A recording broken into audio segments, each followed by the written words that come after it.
Right when I was about to let the train take my life, I suddenly spotted a little flyer by the tracks. It said, "Don't give up, they'll get revenge for me." Then the train came rushing toward me. I squeezed my eyes shut in panic. In the end, I chose to put my hope in that flyer. So Jack got the call and rushed over to me. I broke down crying, blaming myself for everything. But not long ago, Tony had come to our village to sell his products. With his good looks and great singing voice, he quickly won over all the elders. Soon the whole village was filled with cheerful energy. Every day he put on fun singing and dancing shows, and that made me feel a little less lonely. Then he heard from others that I lived alone in the village. What I didn't expect was that he was plotting something evil against me. So he came over to help me and even took pictures with me. Meanwhile, the raffle on stage was about to start. I never expected to win the grand prize, but that was only the first step of his trap. They said they'd cover the cost of the prize. All I needed to pay was a small tax fee.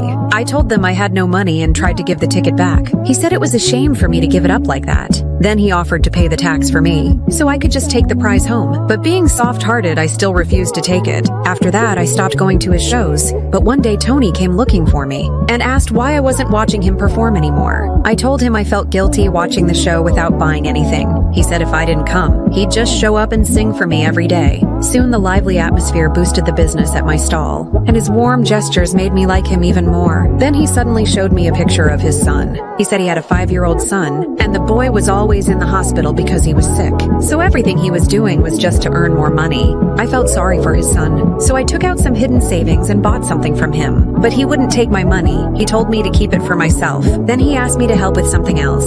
So he signed me up for a loan credit card since I couldn't read, and he stressed that I didn't have to use it and could cut it up right away. I had no idea that card would become my lifelong regret. I hesitated for a moment but still trusted him. In the end, I signed my name.